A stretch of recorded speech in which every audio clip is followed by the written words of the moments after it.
ketika teman-teman Pansel atau KY dalam berapa tahun terakhir ini gagal membentuk Timnas Mahkamah Agung. 60 hakim agung yang diperintahkan undang-undang belum pernah kita penuhi. Ini menurut saya kritis ini. KY kita bikinkan untuk mencari, menseleksi untuk memenuhi itu. Mengapa? Karena tumpukan perkara yang sangat banyak.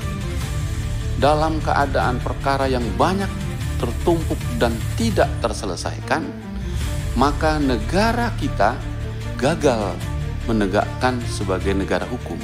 Jadi ini bukan semacam panitia seleksi yang rutin saja dari tahun ke tahun, mengabaikan apa yang selalu kita suarakan dari sini. Kami meminta kepada para calon untuk mengambil amplop tema makalah sesuai dengan kamar masing-masing, ya, dan nomor urut peserta uji kelayakan yang telah kami sediakan secara acak.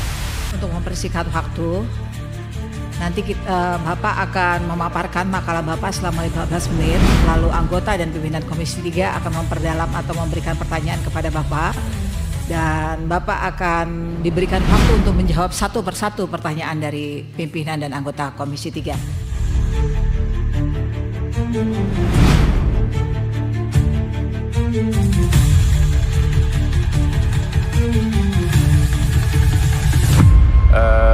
Quorum sudah terpenuhi. Saya minta persetujuan rapat ini kita nyatakan terbuka untuk umum. Sepakati? Terima kasih kepada pimpinan dan anggota Komisi 3 DPR RI atas kesediaannya menghadiri rapat pleno pada hari ini. Agenda rapat hari ini yaitu yang pertama, pandangan fraksi-fraksi terhadap persetujuan calon hakim agung dan calon hakim ad hoc HAM pada Mahkamah Agung tahun 2025 yang dibacakan oleh masing-masing kapoksi atau yang mewakili, yang kemudian dilanjutkan pengambilan keputusan. Berikutnya Demokrat. Terima kasih pimpinan. Pandangan fraksi Partai Demokrat DPR RI terhadap calon hakim agung dan calon hakim ad hoc hak asasi manusia Mahkamah Agung 2025 disampaikan oleh Hinca Panjaitan 13, nomor anggota A526. Assalamualaikum warahmatullahi wabarakatuh. Salam sejahtera untuk kita semua. Om Swastiastu, Namo Buddhaya, salam kebajikan.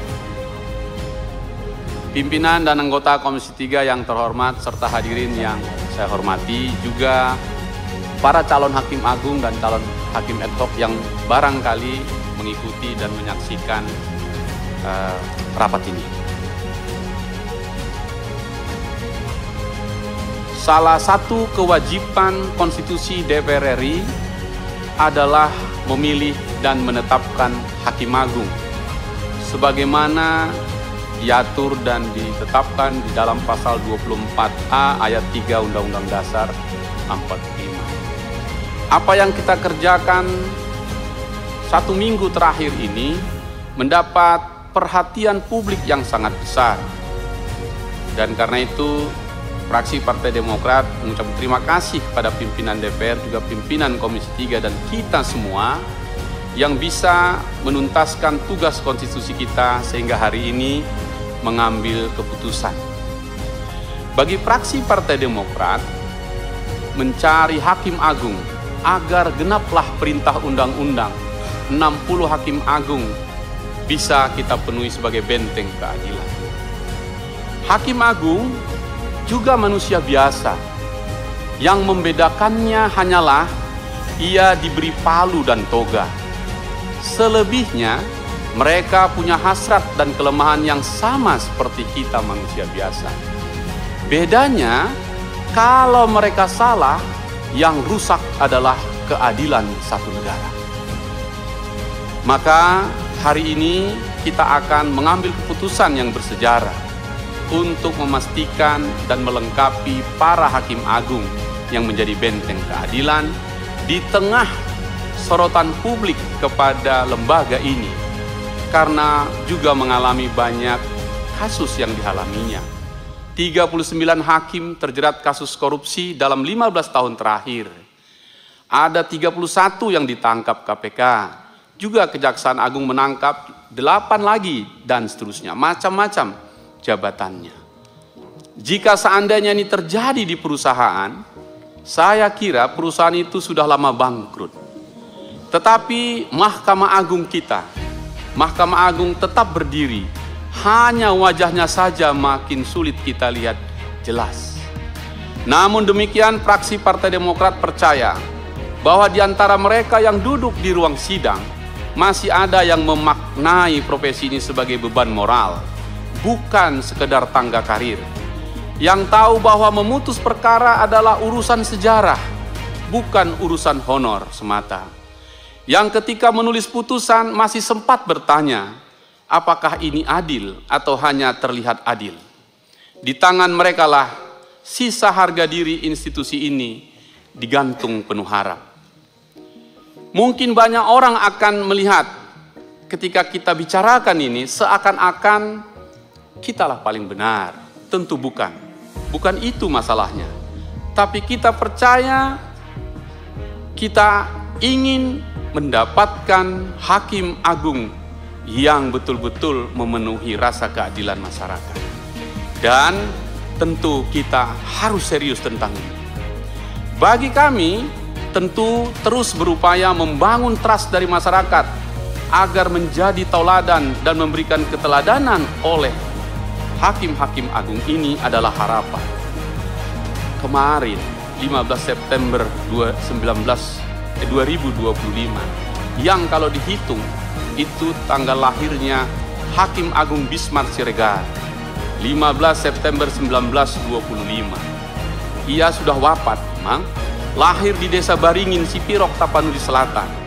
Tentu meninggalkan catatan panjang tentang keteladanan. Begitu juga Artijo Arkostar yang tetap kita ingat. Apa yang kita ingat dari mereka bukan soal karir mereka yang melesat cepat, tapi karena keadilan di tangan mereka terasa benar-benar ada dan nyata. Pimpinan yang terhormat dan rekan-rekan sekalian, saya ingin mengajak juga berkontemplasi sebelum kami mengambil keputusan tentang siapakah hakim agung yang akan kita setujui. Saya mulai dengan agak jauh terbang, Amerika Serikat.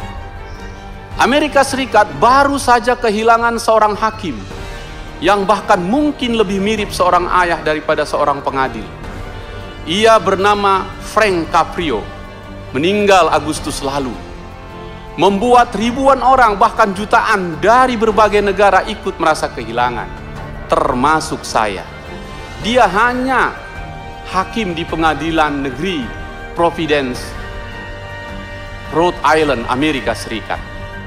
Namun ia dihormati dan disayang karena hukum yang ditegakkannya tidak pernah meninggalkan rasa takut ataupun dendam.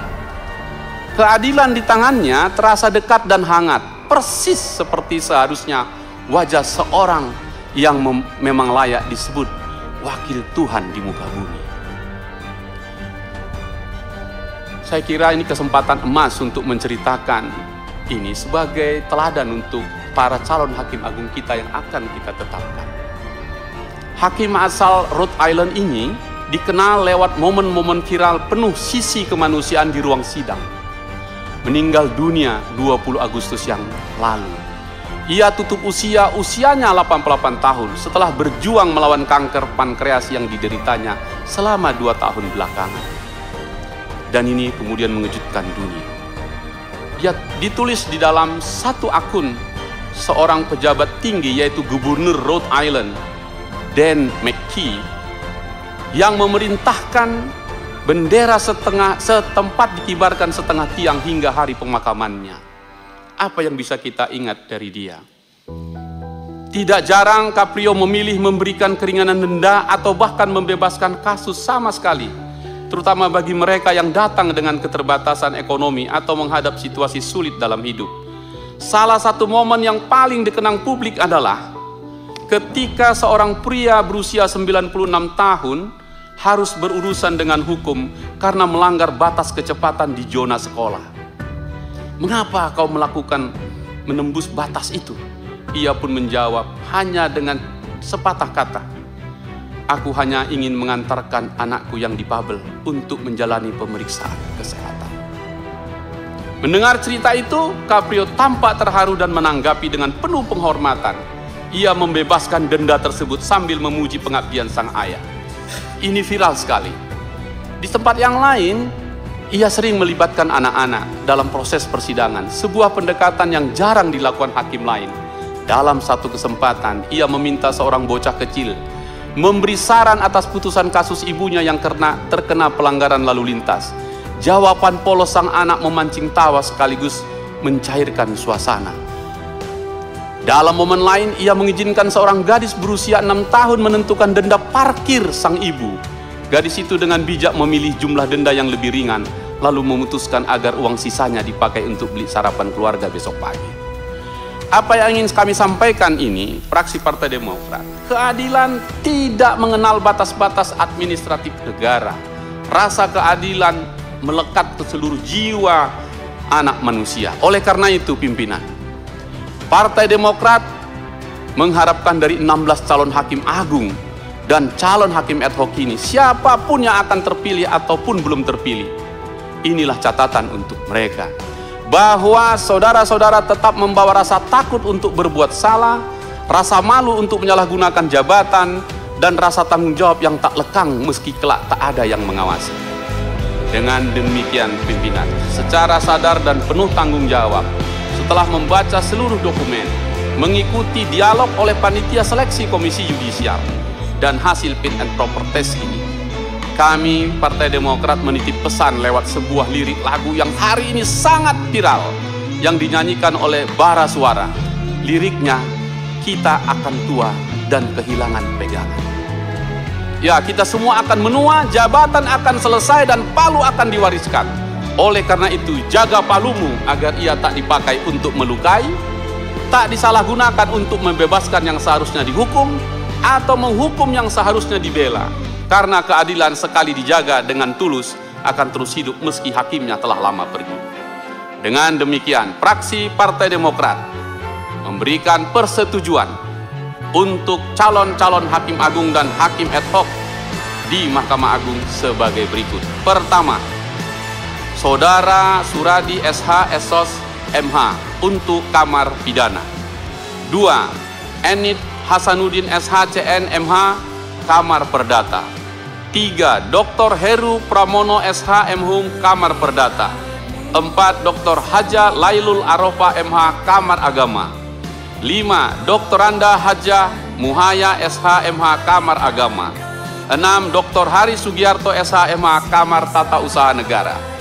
7. Dr. Budi Nugroho SH SE MHum Kamar Tata Usaha Negara khusus perpajakan. 8. Dr. Diana Malemita Ginting AK SH MSI MH Kamar Tata Usaha Negara khusus perpajakan. 9. Dr. Agustinus Purnomo Hadi SH MH Kamar Militer. 10. Dr. Muhammad Puguh Haryogi SH SPN MH Hakim ad hoc pada Mahkamah Agung Republik Indonesia. Demikianlah pandangan fraksi Partai Demokrat DPR RI kami sampaikan untuk mendapat menjadi perhatian dan bahan pertimbangan dalam pengambilan keputusan selanjutnya, dalam semangat kita mewujudkan ikhtiar kita Mahkamah Agung sebagai benteng keadilan, seraya memberikan catatan singkatan hakim sebagai doa dan harapan. Hakim adalah hamba yang adil karena ia mulia. Jakarta, terima kasih tepuk tangannya. Jakarta, 16 September 2025, pimpinan fraksi Partai Demokrat DPR RI. Ketua, Dr. H. Edi Baskoro Yudhoyono MSc, nomor anggota A561 ditandatangani. Sekretaris, Insinyur H. Marwan Cikasan MM, nomor anggota A546 ditandatangani. Terima kasih pimpinan. Apakah nama-nama calon hakim agung tersebut dapat disetujui? Pimpinan dan anggota Komisi 3 DPR RI, apabila tidak ada perlu dibicarakan, rapat pleno dapat diakhiri dan kita tutup disertai dengan alhamdulillah. Wassalamualaikum warahmatullahi wabarakatuh.